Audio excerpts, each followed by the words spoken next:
Good morning and welcome to Beyond the Headlines on CIUT 89.5 FM. I'm your host Anukriti Randev. Beyond the Headlines is a weekly current affairs show that aims to make public policy discussions more accessible to you. We take you beyond the headlines of our daily news, bringing you access to current leaders through in-depth interviews. You can join us in the conversation by tweeting @beyond_headlines, that is BYOND_headlines. The COVID-19 pandemic has undoubtedly shaken healthcare systems around the world, many of which have already been struggling since pre-pandemic times. This is no different in Canada. The World Health Organization argues that digital healthcare has the potential to improve medical diagnosis, data-based treatment decisions, digital therapeutics, clinical trials, among other benefits. Notwithstanding these promises, there are concerns surrounding privacy, accessibility, and scalability.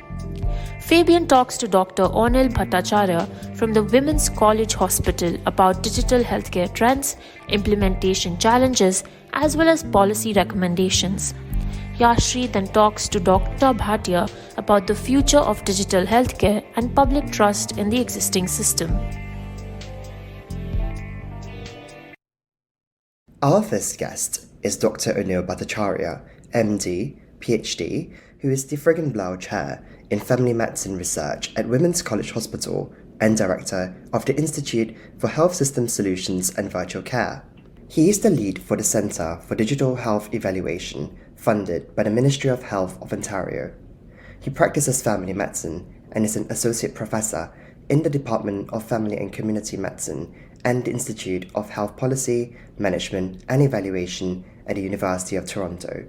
He is National Co-Chair of the Primary and Integrated Healthcare Innovation Network and has been a Harkness Fellow in Healthcare Policy at the Commonwealth Fund in New York City and a Takemi Fellow at the Harvard School of Public Health. Good afternoon, Doctor. Good afternoon. We're joined here today by Dr. Bhattacharya. There are many proponents of digital healthcare, some advocating its adoption due to its potential to improve medical diagnoses, database treatment decisions, digital therapeutics, clinical trials, amongst other benefits. Apart from the treatment and diagnostic potential of digital technology, ICT technologies can also help us with some non-diagnostic tasks such as appointment booking, data management and sharing, and many more. Doctor, what is digital healthcare to you, and how would you explain it to our listeners who may not be familiar with the subject? So digital health is a broad category of the use of digital tools for the administration and delivery of clinical care, medical care, which would include self-management, the organization of services, coordination of care, accessing information, as well as, routine delivery. So I think, sometimes people talk about virtual care, which is very small, that's the care delivery piece, and digital health is a broader category.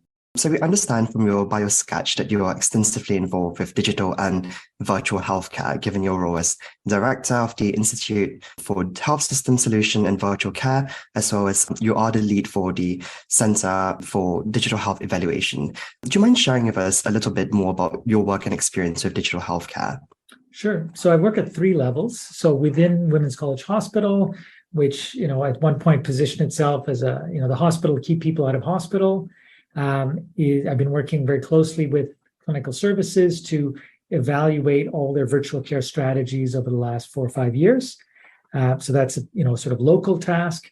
Then the Ministry of Health of Ontario has contracted with us over the last 4 years to evaluate a lot of their large investments in digital health. This includes things around patient digital identity, a large program for internet cognitive behavioral therapy as a insured service. And remote monitoring, COVID, virtual care billing, and a wide range of things at the provincial level. And then Health Canada has given us funding to set up the Canadian Network for Digital Health Evaluation, where we facilitate learning around the impact of digital services and the value of digital care and health investments between provinces. Right. It seems like you have lots of work, on different levels, both the local as well as provincial and federal levels. Could you just share with us some of the most significant trends and uses of digital healthcare to your understanding, currently in practice as well as the works of being implemented. So on the internet, we have lots of resources. We see that so the consulting firms have talked about 4P medicine. I think that was PwC. They talked about predictive, preventative, personalized, and participatory, as well as other think tanks talking about different ways that digital tools are being utilized to provide better and improve healthcare systems, such as virtual care. They talked about Dialogue and Maple in Canada. In home care, they talk about Maven Care, which connects seniors who need home care with caregivers, as well as providing timely updates to loved ones about how the care is being given. Predictive analytics, they talked about Blue Dot, combining public health and medical expertise with advanced data to anticipate infectious diseases such as COVID, as well as future pandemics, as well as even privacy concerns like MedStack, which reduces the time and cost to build integrated patient-centric healthcare apps, mental health, and the list goes on. So in your experience, what do you think the most significant trends are in digital healthcare? So I think there's a transition. The biggest one is really going from, so historically, there's something called the productivity paradox, where large investments in IT take 10 to 20 years to result in increases in productivity. So in healthcare, we're about, if you look at electronic medical records, just over 10 years out in Canada, and in some other areas, maybe we're at 15, but we're not at the stage where routine healthcare has been transformed fundamentally by these IT solutions. It's still a little early, unfortunately. There are, individual applications that are either effective or promising, but at a system level, it's still early days. So what's interesting to me is really what are the things that are starting to be taken up and starting to make a difference? And obviously what's in the pipe that is promising. So, an obvious one will be, virtual care. So prior to, March 2020, it was very marginal. The proportion of all outpatient visits that were virtual was minimal. And then it shot up to 80% and then has fluctuated over the last 3 years, and we're somewhere between 35% in primary care and over around 75% in psychiatry. So that's a big shift, right? Is that we're separating care in time or in space and sometimes time to take advantage of new ways of providing care. It's had benefits in terms of access, in terms of scheduling, and particularly geographically. I think we're seeing some important benefits from virtual care. You mentioned Maple and some of these other vendors. They, are useful in the sense that they provide very rapid access to care, but they're not integrated with other services. So I wouldn't consider that to be transformative, but it's, helpful.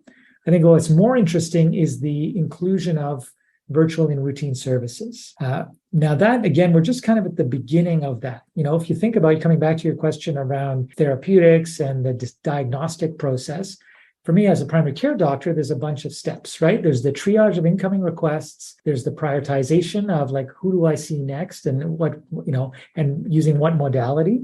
There's the issue of what is the patient's agenda? What problems do I have to deal with in a given visit? How do I address those problems? And then the monitoring of issues after a visit, education, self-management, and then lastly, the coordination of care across the continuum from home care, community services, hospital, and primary care.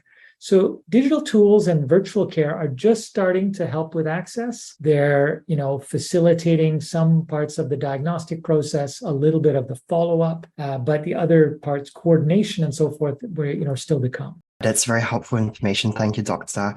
You did mention about the productivity paradox, and you talked about how in healthcare, it may be a bit more pronounced compared to other industries, for example.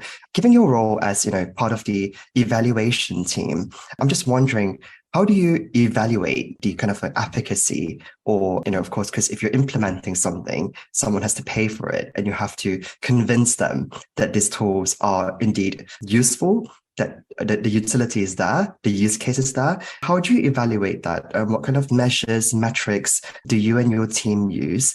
As well as how do you make it such that the public knows? Because at the end of the day, the funding comes from, I would presume, government, and they have an elected mandate. So of course, it's in the public's interest for them to know as well. So could you share with us some of the work at your team evaluating these things? Sure. So our general approach is something called the quintuple aim framework. So we look at patient experience, provider experience, impact on health outcomes for the population, total cost of care, as well as equity, the distribution of benefits between different groups, and particularly the impact on structurally marginalized groups. So any evaluation essentially chooses metrics from all of those different buckets, those different aims. And also increasingly what we're trying to do is lay out time horizons. A digital tool often, doesn't have much of an impact in this first 6 months. There's an increase on workload, there's disruptions to workflows, maybe 1 or 2 people see benefit in minor ways, but in year 2 and year 4, we may start to see future benefits. And part of the challenge is nobody's going to invest for 4 years waiting before they see any benefit. So it's articulating what are the early wins, and then what are the signals that future benefits are possible or are likely to be realized. I'm just very curious in terms of, you've said that you work with both local, provincial, and federal levels. So I can imagine that the number of stakeholders are quite large. So how do you kind of communicate with them, given that, the kind of electoral intervals are quite different, the terms of government are quite different, the kind of horizon that you mentioned, you did talk about having early wins, looking at some signals and perhaps trying to extrapolate what kind of having a model to perhaps in a longer term, what kind of results you might see. And what kind of differences are there, when you deal with different levels of government that you find? Sure. So let me take that in 2 ways, right? So in tech, we often talk about value proposition and specifically value proposition design, right? You're developing any technology, especially in healthcare, fundamentally is embedded in a service. So you should evaluate it like a service, right? And so you've got a tool, you've got a team that is involved with the use of that tool, and a routine form of clinical practice or something. And so when you put out a technology, you have a bunch of stakeholders. You've got patients, providers, administrators, payers, and vendors. Every one of these stakeholders has different interests. And there is no one value proposition that fits across all those groups. And in fact, technologies often have benefits for patients, and then sometimes to the detriment, make it easier for patients and harder for providers. So there's often competing value propositions. So part of the work is to articulate those value propositions. And then for the payer, you've got, in many ways, the payer perspective is the most important one because that ensures the sustainability and scalability of the service, is articulating benefits that make sense to them within the timeframes. And so unfortunately, a lot of things that have longer term benefit are not invested in, because the upfront cost is too high, or it's too much work to get people to weigh in or to adopt it. And so it's just something we essentially we just have to manage. And often what our work ends up being is managing expectations. The payer often wants benefits that cannot be realized either in the time frame or even the really hard to capture, hard to measure.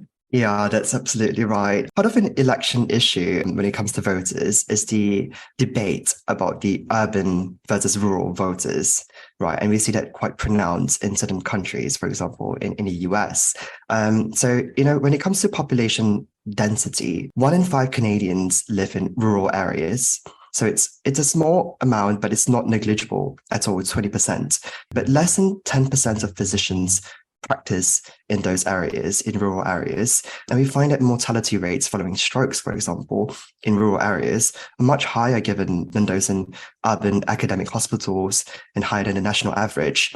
And you did mention earlier about geography, right? So what are your thoughts about digital healthcare? It can be quite a big game changer. For example, if someone lives 2 hours away from the nearest hospital, having wearable devices can really reduce the amount of transport time. And, if it's an old person, mobility might be an issue. So doctors might be able to monitor the progress virtually and telemedicine as well. So what are your thoughts on digital healthcare and the implementation for rural communities? So, I think that was the initial use case, right? So in Ontario, we built something called the people built the Ontario Telemedicine Network. That it was a massive network of facilities where people could come in and then, access care from doctors and specialists So I think historically we've invested in that area and have actually had some benefit, but we can do much more than we've done historically now. Part of it, requires some better access to broadband and the use of different,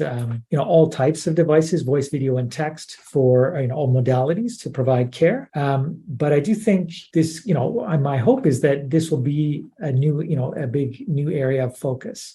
So I think you have to you have to consider is what is the local capacity and how do we enhance that capacity?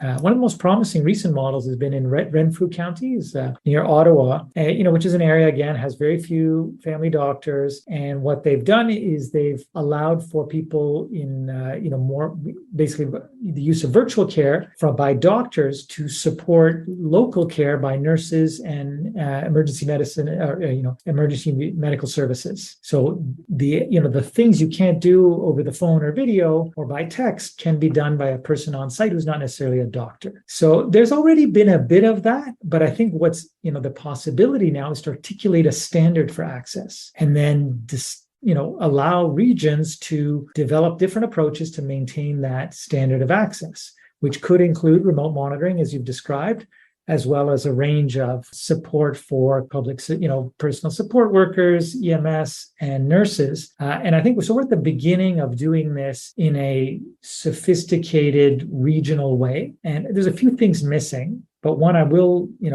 mention, and you talked about it a little bit at the beginning, is the predictive analytics. So if you could identify the needs of a population, risk stratify, and then provide appropriate level of service based on someone's clinical need, that would allow you to organize services regionally in a way that's much more appropriate and sophisticated than what we've done historically. I think you raised a really good point when you talk about local capacity. And I think many of us would recall during the COVID pandemic when testing was an issue. So we first started off with on-site testing, and then we realized that we can't have people test themselves. And then, of course, lies the issue of trust. So I recall when I was studying in England, and if I have to travel back to England, I have to take a picture of my test and send it to a third-party provider for them to verify that indeed the second line, the test line, hasn't appeared and you can travel back to England. But when I was in Singapore, that's where I'm from, it was much stricter. So you have to be on a webcam with someone who's not necessarily a doctor or a nurse, just someone to make sure that you are placing the swabs where you're supposed to be and not tampering with it. So we see that there's lots of use case for ICT technologies in digital and in medicine, not necessarily in a way that really taps on doctors and nurses, but also other allied health professionals or volunteers even. I think it's really interesting because the Canadian Medical Association, CMA, they did a survey and they found that 91% of Canadian patients were satisfied using virtual care, with close to half stating that they prefer, a virtual method as a first point of contact. But this lies the question with digital tools. Some people actually have concerns that amongst the public, both in Canada as well globally, that digital healthcare may pose several risks. Some of these concerns include that of privacy as well as data security, how your health data is being managed. It's a very sensitive topic, is patient confidentiality. What are your thoughts about this? Do you think these concerns are reasonable, or are they fear-mongering? Are they conspiracy theories? How do you think policymakers as well as health providers such as yourself should address them? So, everything comes back to risk and benefit, right? In the last 5-10 years, people gave away all kinds of information to Facebook because it was, they seemed useful to, what they got in exchange seemed worthwhile. And I don't know if they always thought about what they were giving away. And in my experience, thus far, working with patients, and we work closely with a group called the Patient Advisors Network on a lot of our projects, that people generally assume that information is shared much more widely than it is, in fact. We have all kinds of information silos in healthcare that, as far as I can tell, mostly, work to the detriment of healthcare itself, between institutions and so forth. So the way privacy and security has been articulated is not really to advance the public good, but more to minimize medical legal risk. So I think historically, I'm not sure that we've had a good, necessarily been in the right spot with respect to this, because it's never been articulated as a risk and benefit calculation, because the benefit was never described, only the risk. More recently, when we think about, the bigger risks are, the risks of cybersecurity breaches and ransomware and hospitals getting shut down. So that's something that, did rise lives during COVID. And we are in some ways creating vulnerabilities as we go to more integrated delivery systems. But again, there's benefit to doing that. And I think it's probably worth doing, but obviously we need to invest in a security infrastructure there's a cost there, but the benefit will be the integration of healthcare or health information to better support the delivery of care. For those who just tuned in, you're listening to Beyond the Headlines. I'm your host, Fabian, and I'm joined by Dr. Onil Bhattacharyya from the Women's College Hospital in Toronto for a conversation about digital healthcare innovations, as well as their challenges, particularly public trust. Beyond the Headlines is a weekly public affairs talk show that airs every Monday at 11 a.m. on CIUT 89.5 FM in Toronto, online through our website and across podcast platforms such as Apple Podcasts and Spotify. Have you enjoyed the conversation so far? Want to add your voice? Send us a tweet at beyond_headlines. That's BYOND_headlines. Right. Some would actually argue that these security frameworks and systems, they already exist. There are certain softwares out there that can help protect industry standard. We're happy to pay with Apple Pay, Google Pay with our phones. Why is it not an issue there? But it's an issue when it comes to our health data. Some people would argue that when the government's involved, it's a different game. If I wear my Apple Watch to sleep, I don't mind telling Apple how many hours I sleep a night. But, if I'm telling the government how many hours of sleep I have a night, it might be a game changer. So do you think that it's an issue with communication with the government or whoever is providing the service in telling them that these are the mitigating measures that we are taking, that it would not be shared beyond these people for these particular users? Do you think it's an issue of communication then? I mean, to some extent, but I think part of it is the information framework has been based on healthcare providers being the health information custodian, which is really a flawed framework. So all the institutions, I'm in a hospital, we own the data for all these patients, but really a patient seeks care in multiple places and ultimately probably should be the custodian of their own information, because no one is more interested in the aggregate of every test that's ever been done in their lifetime. And that data set doesn't exist because it's distributed across a bunch of institutions that control that data. So part of it is just a framework around health information custodianship or stewardship that is flawed, right? That we need to move away from. And then, there's issues of public trust, I think, that you're getting at that are legit. I don't know why you'd trust Apple more than, the Ontario government, but that's a separate issue.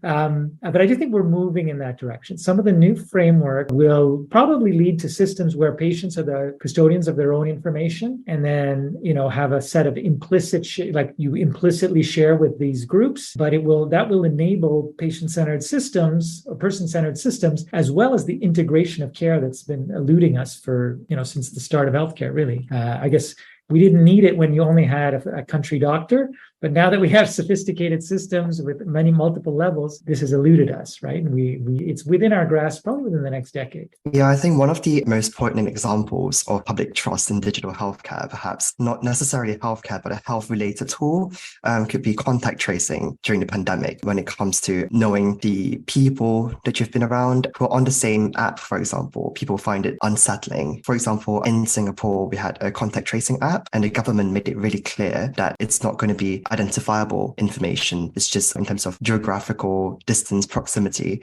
and people were still unhappy about that. Luckily, in Singapore, the level of public trust is pretty high, and so it wasn't as much of an issue compared to other jurisdictions. But at the same time, it's quite difficult for governments to predict every single possible scenario. So there was an example where they said that they would not be sharing the information past the Ministry of Health, for example, but they forgot that there is a law that supersedes that, which is when it comes to crime and serious crimes, any information can be used by the police. And so this, of course, became a public comms issue, which Parliament had to address eventually and legislate on that. So I can understand that it's a part of a legal framework, it's part of an information framework, but it is very difficult at the same time to predict every possible scenario that might happen. Yeah, I mean, you've given a very interesting case. So there's the Singapore example. I mean, in mainland China, they just controlled your movement based on, whether the type of pass you had. And in, Sweden, they didn't introduce, they didn't have much restriction at all, right?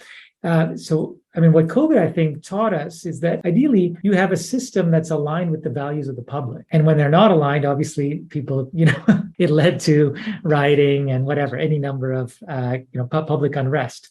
But it's an excellent point. It's like health systems are all going to look different because the value systems of different countries and societies are different, and what people aspire to is different. I think the challenge that, so you articulate that, or you mentioned that we can't predict all these scenarios, but also I don't know that we are consistently eliciting the preferences of the public and designing systems to align with those preferences. That piece of kind of participative engagement and co-design of systems, that's been very weak, actually, in most jurisdictions, right? So I think digital health creates an opportunity to do that. The tools allow broad participation, and you can iterate such that you land on solutions that hopefully align with what people are looking for. How do you think the data can be used in a way that it's really for the public interest and that to reduce the kind of biases? Because you don't want to reinforce certain stigmas or stereotypes about certain areas, because certain areas might be particularly associated with, for example, migrant communities. Yeah, so I think like the current system is mostly like historical budget. So your budget is renewed based on what you spent last year plus 3% for inflation or whatever, right? So that baseline is highly inequitable. So you're working from a baseline that's inequitable and not based on, need at all. And need evolves over time. Like, the city of Brampton has grown immensely, but, health services haven't kept up. So it's hard to imagine that things would get worse, right? Like essentially what we would do is bring a lens or, start to allocate needs somewhere closer or allocate services and capacity somewhat closer to need. And there is like the geographic imbalance is hard to correct. First of all, doctors are private contractors. They can work anywhere they like. So that it's hard to push them. You could obviously pay them differentially, but if you work up north, like in the Arctic, you can make $400,000 a year and you get a free house and you get a lot of holiday, and they still can't fill the spots. So it's not like money is going to solve the problem, but this nuance of understanding need, planning, building and designing services to meet those needs, I think is huge potential. And the kind of like biased algorithms creating more bias, obviously, yes, that's a risk, but the baseline is so poor that I'd be surprised it would make things worse. That's indeed very true. Another thing that you mentioned is you could have the best digital tools out there, but the key word perhaps is integration, trying to pull together different providers. Let's say people are mobile. Just because I'm in Ontario at the moment doesn't mean I might not want to go to BC. And because of the disjointed system where different provinces might not speak together, perhaps that is a big issue there. You could have the best technology available, but without integration, it's for naught. So what kind of recommendations do you have for policymakers, perhaps if it's not too much to ask, on different levels? Sure. So I think, one of them is to think about how much of this is a trade and service issue versus a healthcare issue. And so, standards for interoperability and the technical specifications of an electronic medical record that is owned by built by an American company or a Canadian company that operates in 13 provinces. It doesn't make sense for that to be a provincial issue. Fundamentally, those are trade and service issues, right? So there are certain things that I think provinces could step away from. It's obviously a little challenging, but you can't solve, governments don't build technology. Technologies are built by companies. Companies need scale. And in Canada, scale means multiple provinces. And they're not going to make it built into, they're not going to build one technology for Alberta and one for Quebec and one for Ontario. Forget it, right? And then an American company is building it for the US context, and they'll give you whatever they have, not what you want, right? So the idea that we could articulate at a national level certain set of standards for tools and interoperability and usability and so forth, that's an easy one, I think. Right. The other area is in the area of licensure or portability. So the portability provision is in the Canada Health Act. We could be more rigorous about that. And you could imagine students like yourself who live in one province or, are resident of one province and study in another province should have seamless access in both locations. Provincial licensure is probably going to be on the table. A national licensure is probably going to be on the table. As you noted, maybe Doug Ford recently said, "Oh yeah, we're open for business. Anyone from anywhere can come or go," and virtual is going to enable that. Yeah, there's also been talk. There was a report in 2019 by Essentia, the consulting firm. One of the recommendations is that government should establish fee structures that fairly compensate physicians for remote and virtual services and to provide for stronger accessibility and portability. So I think what you've shared is like spot on. Are there any, last messages you'd like to share with our listeners? Well, just to say that this is the beginning, we're 15 years out, and now it's the beginning of where we see digital transformation. And that it's something that shouldn't be left to providers and different interested groups, but actually should be something that the public engages in. And I think, people of your generation and students will be very engaged consumers of healthcare in the future. And now's a chance to step up and be part of building the system that will take care of you across the life course. I look forward to doing that with my counterparts. Thank you so much for your time, Doctor. It was really a pleasure to talk to you, and the insights you've provided. Don't think we can get it elsewhere. We look forward to listening to you on our next radio show. Thank you. All right, thank you. Once again, that was Dr. Onil Bhattacharya, who joined us for a discussion on public trust in digital healthcare. Thank you for tuning in to Beyond the Headlines. Don't forget you can join us in the conversation by sending us a tweet on Twitter at beyond_headlines. That's BYOND_headlines.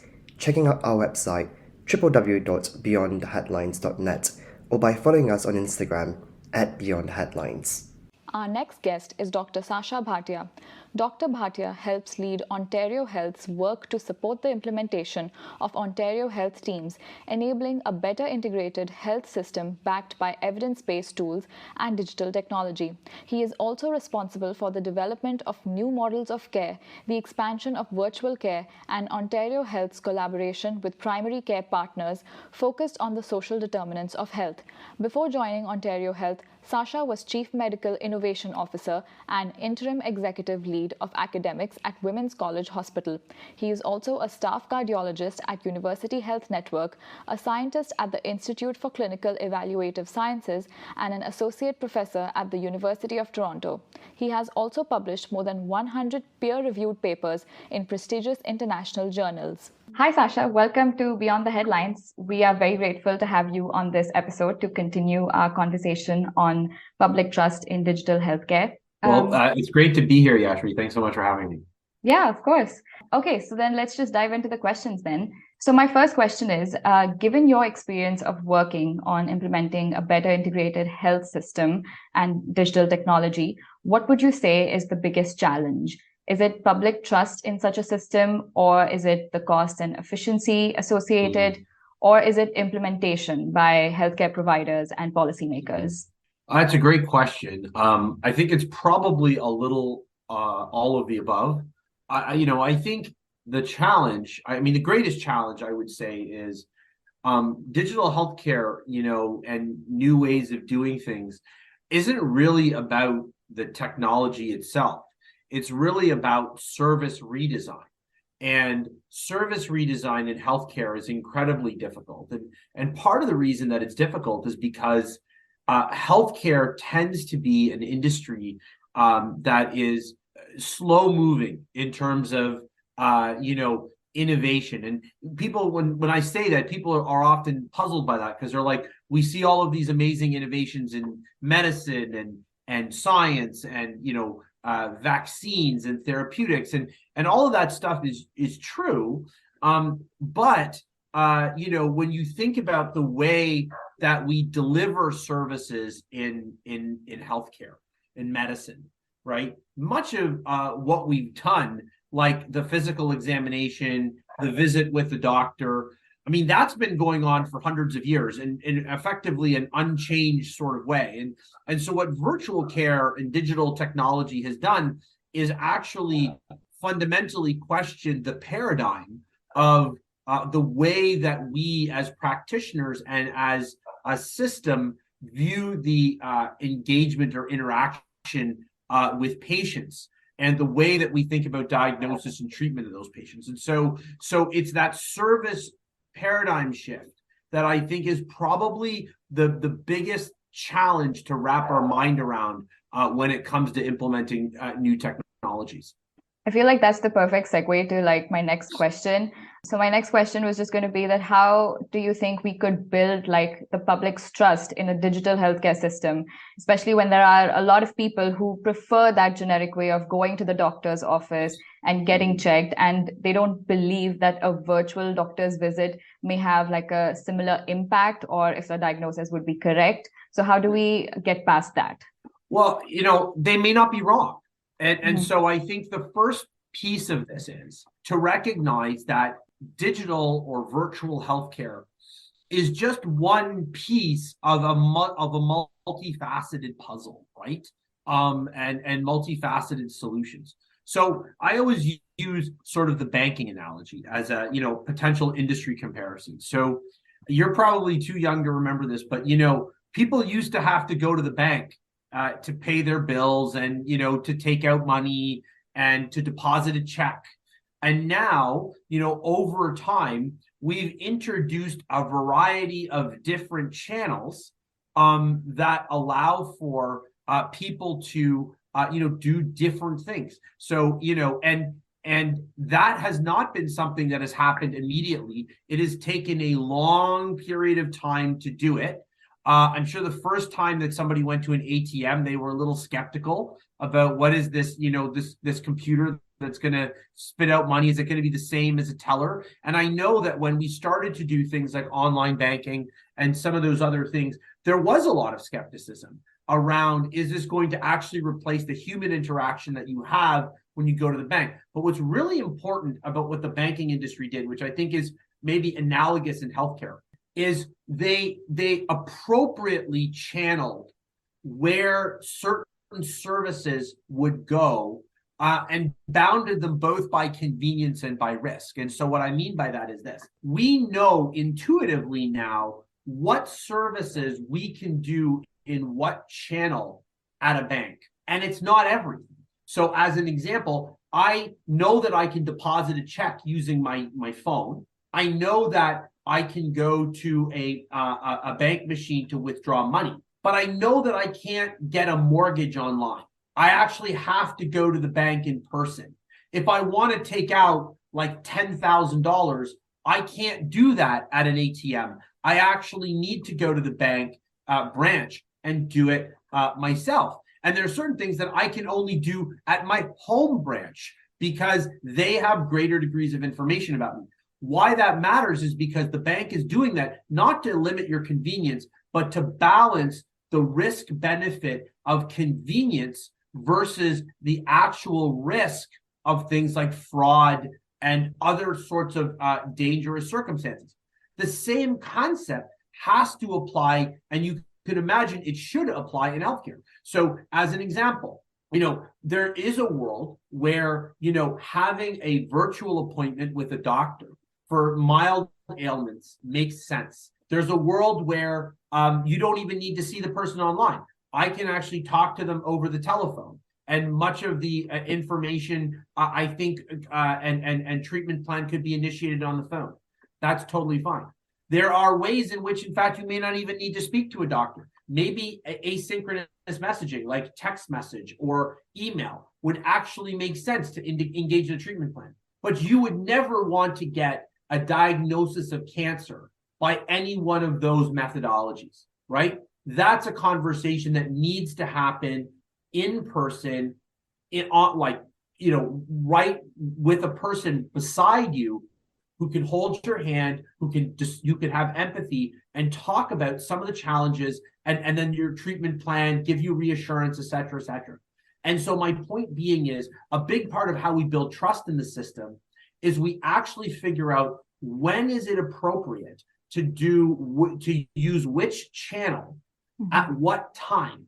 And ultimately, it is that appropriateness and the guardrails around how we use technology that will ultimately build trust in patients being comfortable in what I would consider and hope that we will consider a multi-channel healthcare universe.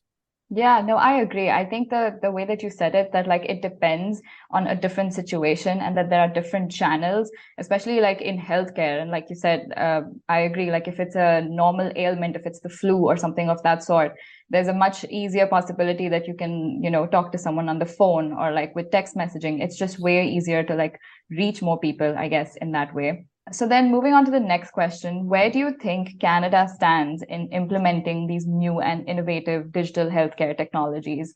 And where would you think that we may still need to improve, or like what are some of like the problems that we're still facing? It's a great question. So I guess, I would say pre-pandemic, Canada was really, I would say, sort of very middling and probably behind a number of countries in terms of our use of technology. We, as adopters of virtual care, as an example, telemedicine is another term for it. We were pretty lagging. Less than 1% of our total volume in Ontario, for example, was virtual. In the pandemic, we saw explosive levels of virtual care. At its height, 70% of our visits were virtual. This was way back in March and April of 2020, when the pandemic was sort of like very new. And that was because we did two things. One is we paid for it. We opened up billing codes that allowed for virtual care.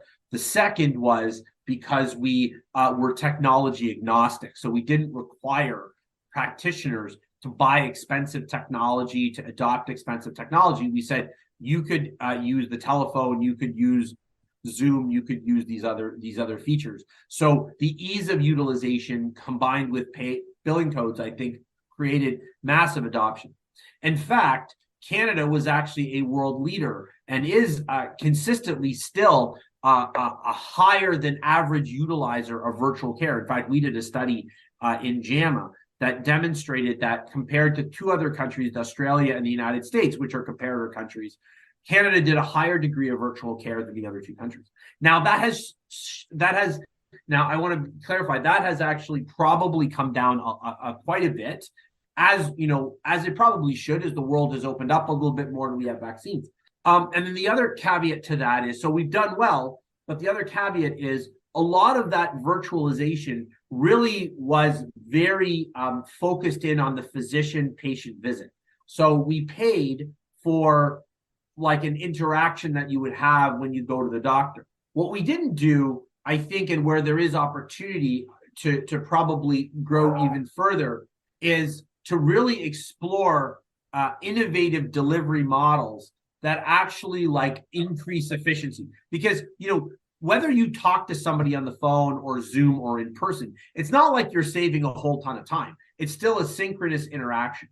But things that actually like will save time and efficiency are going to be models of asynchronous communication, text message, email, even secure messaging functions, where you're able to do things like, and we have a little bit of this, where teledermatology, where you take a picture of a rash, you upload it to a server, a dermatologist takes a look at it and provides you back with a diagnosis and a treatment plan. There's a little bit of that going on. There's more that, again, we could be doing. Remote patient monitoring, something that we are doing in Ontario a little bit more, could do more of, which is sort of managing people at home using technology. So these are sorts of the interventions that if we do them correctly, you can get tremendous efficiency gains, because it doesn't just require me to be sitting in an office to do that. We can be managing multiple people and potentially even have physicians supervise other trained healthcare professionals, pharmacists, nurses, nurse practitioners, physician assistants, to be managing populations of people, again, while using technology. So that sort of thing is happening in some places. Again, it's pretty sporadic still, but I think there's more that we could do on that front. Yeah, I agree. And like speaking of the pandemic, I wanted to ask, do you think that like the digital healthcare technologies like have alleviated some of the stresses that the healthcare system had faced during the pandemic and now like slowly when things have started opening up? And do you think that these new technologies have made it easier for people to get access to timely healthcare? Because that is another bigger issue where people have to keep waiting for appointment times and everything. So do you think that it has like really helped with that? So it's a complicated answer. So yes, on fast, I think virtual healthcare options have increased access. There's no question about that, right? Both public and so-called corporate options have allowed people to get access to care, where there probably wasn't before. And in fact, we opened up a service called Health 811, which is a new version of the telehealth line that actually allows people to do an online chat with a nurse, as an example, 24/7. So they don't have to just call the hotline, or to have a symptom checker that is AI powered that allows them to sort of get information. All of these things, I think, have been in advances that have improved timely access. What we do know, however, is the type of interaction really matters. And so maybe I'll explain. There was a study, I was an author on recently, but was done, looking at virtual care, but comparing virtual care in two models. One model, which is people that are connected to a provider, a known provider, and like a bricks and mortar group, and they get virtual visits through them. The second is sort of what we call corporate or standalone virtual care models, right? Where you don't have a relationship with a doctor. You're just, it's a walk-in clinic and you just log in and whatnot. Those have proliferated during the pandemic. What we do know is that virtual care delivered by somebody who knows you and knows your history has less visits to the emergency room than a person who just logs into a corporate model. And so the quality of the virtual care matters. And that, to be honest, Yashree, makes intuitive sense, right? Because look, if you say were my patient and you're like, Doc, I've got this issue. And you said, okay, well, let's schedule a virtual visit to discuss it, right? And we had a conversation. I know you, I know your history. I have a sense of who you are. I have your records, right? And I can make a treatment plan because we've met, we have a relationship. So the quality of healthcare fundamentally changes. You can still get the access benefit, but there's the knowing you that matters. If you, on the other hand, don't know me and I'm on a corporate virtual care site and I log in and I don't know you and I'm just seeing you as a square, right? And I don't know anything about your history and I don't really know anything. And I have no means, and this is really important, I have no means of following you up. So if you, for example, were saying, like I'm a cardiologist, you were saying, I have chest pain. Well, I'd say, okay, we've got to run some tests, but I think I should see you in person, right? Well, if you have a relationship with me, I can do that. If I don't, then what are my options? My options are to say, I think you should go to the emergency room, right? And so the answer is yes, for many things, maybe corporate virtual care, offers access. But I do think quality of visit actually does matter. And the ability to have continuity of care does matter, because those two things, for the things that are simple, like an ear infection, sure, great. But what if it's something that's important? What if it's something that requires follow-up? What if it's something that's like, a young woman who has symptoms of a sexually transmitted infection, and you're like, well, I need to do some tests. How are you going to follow those up? So again, this is sort of what I mean about the appropriateness of channel, right? Because without that, that's where trust in the public healthcare system or trust in healthcare erodes, and trust in these new models erode, because people then feel abandoned. Another question that I have then is that personal health information it's one of the most sensitive types of information about an individual. And with digital healthcare systems, data breaches can cause significant harm to affected individuals. So what do you think either governments or policymakers or healthcare providers can just make sure that no data breaches occur, and that, again, thereby just helping the public trust the system a little bit. So, I would say the first thing is, obviously cybersecurity is an issue that, isn't just a healthcare issue. It's an issue in banking. It's an issue in, in every industry. And the reality is that there's more and more cyber attacks where people are looking for money, and often foreign. And there's, and that's going to continue, right? I mean, because it is a way that people know that they can get they can get ransom money and that sort of thing. So better cybersecurity systems. I can tell you, the hospitals I work at, every day there are more and more training on cybersecurity attacks. There's more and more cybersecurity being put into place. So I think paramount is people have to believe that they can trust the data.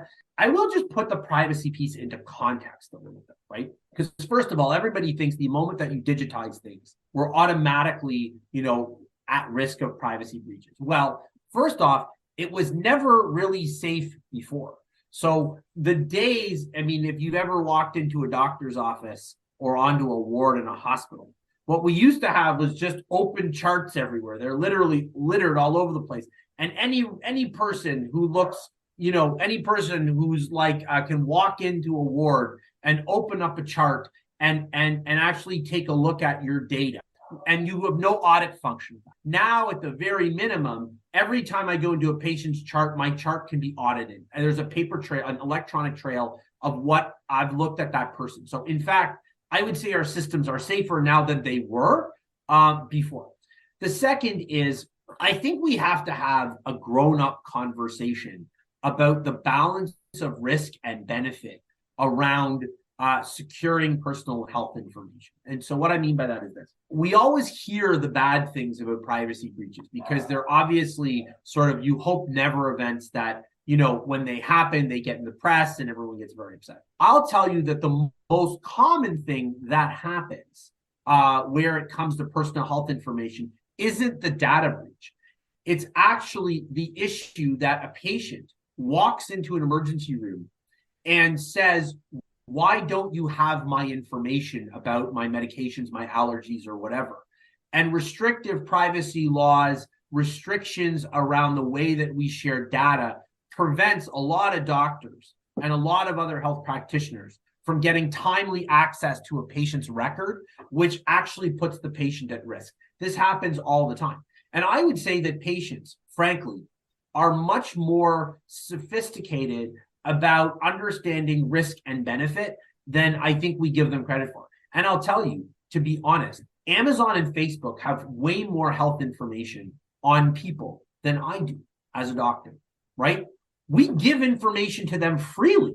We share pictures, we share data about our, a variety of things that we do all the time. And they have it and they sell it and all that kind of stuff. I think so it's not to say that I'm minimizing the privacy question. It is rather to say, I think the privacy question needs to be put into context. And we need to have a grown-up conversation about what it means as a citizen and how to use your data appropriately. Because in absence of that conversation, what we have is a constant focus on risk mitigation, which ultimately has its own set of harms associated. So then my last question for you would be, ever since the pandemic, the use of digital healthcare technology has increased and has come into the picture, but where do you see the future of digital healthcare going? Yeah, a great question. So certainly I would say this multi-channel universe that I've sort of mentioned, I think is where we are headed. That I think that especially as we move into, models of population health where we manage patients over the continuity of their life, going to the doctor every year for an annual physical is going to look very different, right? It could look, it's very plausible, for example, that if you're, you don't have to see a doctor every year. Maybe you see a nurse sometimes. Maybe you have an email conversation with a physiotherapist. Maybe you go to get tests, people review them, and maybe their AI, as an initial filter on your health data and gives you a thumbs up, you're okay. and then, you know, that's reviewed by the health team, and then that's it. You know, like, I mean, there's lots of opportunities, I think, on that sort of multi-channel piece that allows us to become more efficient and perhaps more accurate in the assessment of patients. I think the second is wearable technology. So I see wearable point of care technology becoming a bigger and bigger part of the so-called health and wellness component. Most of wearable technology right now is focused in on the wellness thing. I'm sure people that have an iWatch, like, it's not really providing, you know, for most people, it provides them interesting data around how fast their heart is going and stuff like that. But a lot of my patients, you know, use it to track, you know, things like atrial fibrillation or track other arrhythmias. And so as the technology comes more and more sophisticated, wearable technology, I think, will play a greater and greater role in both the diagnosis and management of a number of chronic diseases, right? Because I have a very limited data set. I have only the data when you come into hospital, but there are thousands of Ontarians out there of which we have zero health data because they're not seeking medical attention, right? Doesn't mean that they don't have disease. It just means that I don't know it because they have never been to hospital. So I think that piece of it's also, I think, going to be critical on the wearable side. And then finally, I think, you know, more generally, medicine is going to play into more of a team-based sport over time. And so and that's not really a technology thing, but it's got to be enabled by technology, meaning that, like, the days of you going to, like, a solo practicing doctor who has, you know, in his office or her office, who kind of wears a white coat and comes out and you see that, and it's very traditional, I think is probably going by the wayside. And you're going to rather see sort of team-based care, and that team will be enabled at the back end by technology and probably enabled by AI. And so when you add up all of those things, you know, it will have to be a situation that, again, less and less, you know, Yashree, you have me as a doctor, more and more you have a care team of which I am a member. Just wanted to say that thank you so much for spending time with us and having this conversation with me. I definitely learned a lot about digital healthcare and the implementation of these new technologies, and I'm definitely sure that our listeners would benefit from it as well. Thanks so much, Yashree. Really appreciate the conversation. It was fun. Once again, that was Dr. Sacha Bhatia, who joined us for a discussion on building public trust in digital healthcare. Thank you for tuning in for Beyond the Headlines. You have been listening to Beyond the Headlines on CIUT 89.5 FM. That wraps up our episode for this week. We were joined today by Dr. Onil Bhattacharyya and Dr. Bhatia. Many thanks to them for coming onto the show to discuss the future of digital healthcare in Canada and trends and issues associated with its integration. Today's show was produced by myself, Anukriti Randev, alongside my co-producers Fabian and Yashree Sharma.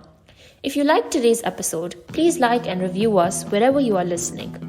The views expressed on this show do not necessarily reflect the views of the producers, CIUT, or the Monk School of Global Affairs and Public Policy.